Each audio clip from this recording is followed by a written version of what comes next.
बिस्मिल्लाहिर्रहमानिर्रहीम। बानो टीवी के तमाम सुनने वालों को अस्सलाम वालेकुम।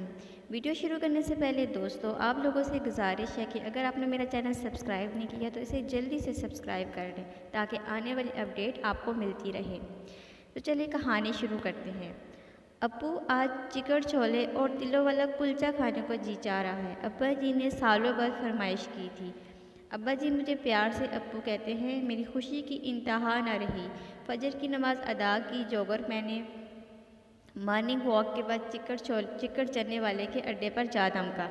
अभी वो अपनी डेयरी सजा रहा था। मैंने चने पैक करने को कहा। वो बोला, बाऊजी इतनी सुबह चने 7 बजे से पहले नहीं मिलेंगे। मैं गाड़ी में बैठ गया और बेकरारी से चन्नों का इंतज़ार करने लगा। चने वाले से हर 2 मिनट बाद दरियाफ्त करता, भाई और कितना इंतज़ार करना पड़ेगा। वो बस थोड़ी देर बाऊजी कहकर तसल्ली दे देता। मेरी बेकरारी बढ़ती जा रही थी। बार बार मोबाइल पर वक्त देखता। चने वाला जो मुझे नोट कर रहा था मेरे पास आया और बोला, बाऊजी आप पहले भी चने ले जाते हो। हर इतनी सवेरे और इतनी बेकरारी पहले नहीं देखी। खैर तो है। मैं तो जैसे सवाल का मुंतज़िर था। मैंने सर उठाकर फ़ख्र से कहा, भाई आज मेरे मुर्शिद ने चिकन चनों की फरमाइश की है। मैं उनका हुक्म जल्द अज जल्द बजा लाना चाहता हूँ। वो बोला, मुर्शिद मतलब आपके पीर? मैंने कहा, हाँ मेरे वालिद बुज़ुर्ग। वो जला कर बोला, कभी मुर्शिद कहते हो कभी वालिद, चक्कर क्या है? मैंने बताया कि मेरा बाप ही मेरा मुर्शिद है। वो बोला, अच्छा तो आपके वालिद की गद्दी है? मैंने कहा, नहीं भाई, मैं अपने वालिद और वालदा को सबसे बड़ा पीर मानता हूँ। उनके होते हुए मुझे आज तक किसी मुर्शिद की ज़रूरत नहीं पड़ी। वैसे भी कुरान करीम में अल्लाह फरमाता है कि तुम्हारे वालिदैन तुम्हारे सबसे बड़े मोहसिन हैं। चने वाले के चेहरे से साफ अयां था कि वो मेरी बातों से मुतमईन नहीं है। बोला, वो तो ठीक है पर मुर्शिद मुर्शिद होता है और माँ बाप। मेरे मुर्शिद का नूर महल टंडू मस्ती खान में है। वो फरमाते हैं कि बिना मुर्शिद राह नहीं मिलती। मैंने कहा, बिल्कुल दुरुस्त कहते हैं। तुम्हारे मुर्शिद देखो, मुर्शिद रश से है। मुर्शिद मतलब रास्ता दिखाने वाला, और माँ बाप से अच्छा रास्ता कौन दिखा सकता है? वह लाजवाब हो गया। शायद इसके अंदर हक और बातिल की जंग जारी थी। फिर कुछ तवक्को के बाद बोला, बाऊजी अगर किसी का बाप शराबी हो, ज़ानी हो या रिश्वत लेता हो तो क्या इसकी इताअत और तकरीम भी करनी चाहिए? मैंने कहा, हाँ ये उसका अमल है, इसके लिए वो अल्लाह को जवाबदेह है। पर बच्चे पर फ़र्ज़ है कि वो बाप के हर हुक्म के आगे सर झुकाए। इनकार की सिर्फ एक सूरत है कि बाप शिर्क करने को कहे। चने वाला हैरान रह गया। बोला, मेरा बाप गांव में भट्टी की बनी कच्ची शराब पीता है, गालिम गलोच करता है, तो क्या मुझ पर भी उसकी फर्माबरदारी फ़र्ज़ है? मैंने कहा, हाँ बल्कि फ़र्ज़ अवलीन है।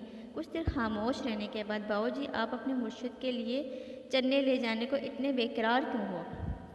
मैंने कहा, भाई मेरे अब्बा क्यों हमसे कुछ नहीं मांगते। हम 5 भाई अम्मा अब्बा के लब हिलने के मुंतज़र रहते हैं। अभी मेरे चारों भाई सोए पड़े हैं और मुझे डर है कि अगर उनमें से कोई जाग गया और अब्बा ने उनसे चिकन चने और तिलों वाले कुलचे की फरमाइश कर दी और वो मुझसे पहले ले गए, अब्बा के लिए चने ले गए, तो मेरे हाथ से नेकी का मौका निकल जाएगा। चने वाला हैरत से तकने लगा। बोला, बाऊजी आप ऐसा सोचते हो? मैंने कहा, सोचते नहीं बल्कि हम पांचों भाई इस ताक में लगे रहते हैं कि वालिदैन कोई बात मुंह से निकालें और हमें एक दूसरे पर सबकत ले जाएं। हम तो ताड़ में रहते हैं कि चने वाले की आंखों से आंसू रवा थे। इसी स्ना में एक रिक्शा आकर रुका और चने वाले ने रिक्शे में से एक बड़ा पतीला जो भी बाटे में अंडेला और मुझे चने पैक करके दिए। ने पैसे अदा करके गाड़ी की तरफ लपका। चने वाला मेरे पीछे भागा। करीब आकर पूछा, बाऊजी ऐबी बाप को मुर्शिद कैसे मान लूँ? मैंने कहा, ना मानो मुर्शिद, पर उसकी फरमाबरदारी तो करो। मैं उसका मसला जान चुका था। मैंने कहा, सोचो भाई, अगर अल्लाह को ऐबी और नेक वालिदैन में फ़र्क करना होता तो वो दोनों इकसाम के वालिदैन के लिए अलग अलग अहकामात जारी करता। जब अल्लाह वालिदैन को एक नज़र से देखता है तो एक ही तरह के हकूक़ बयान करता है, तो तुम फ़रीकीन करने वाले कौन होते हो? इसने सवाल किया, अगर मैं अपने बाप से माफ़ी मांगूँ तो क्या वो मुझे माफ़ कर देंगे? मैंने कहा, भाई अल्लाह के बाद वालिदैन ही होते हैं जो हमें माफ़ भी करते हैं और हमारी पर्दा पोशी भी करते हैं।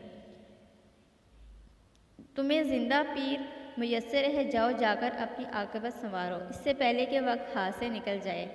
चने वाले ने अपनी हेल्पर को रेडी पर खड़ा किया और अपने पीर को मनाने अहमदापुर चला गया। जाते हुए वो ज़ारो-क़तार रो रहा था और मुझे कह रहा था, बाऊजी दुआ करना मेरे पहुंचने तक मेरा बूढ़ा सलामत रहे।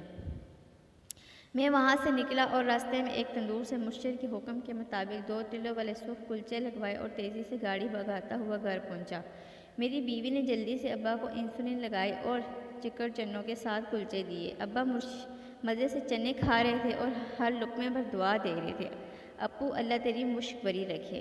मैं और मेरी बीवी दिल ही दिल में आमीन कह रहे थे। मुर्शिद को चने खिलाने और दुआएं समेटने के बाद जब मैंने बीवी से अपने हिस्से के चने मांगे तो पता चला कि मेरे हिस्से के चने मेरे बच्चे खाकर स्कूल चले गए हैं। जाने मैंने कितनी बार अब्बा के हिस्से के चने खाए होंगे। अल्लाह हमें आसानियाँ अता फरमाए और आसानियाँ तकसीम करने वाला शफ़ बख्शे। आमीन या रब्बुल आलमीन।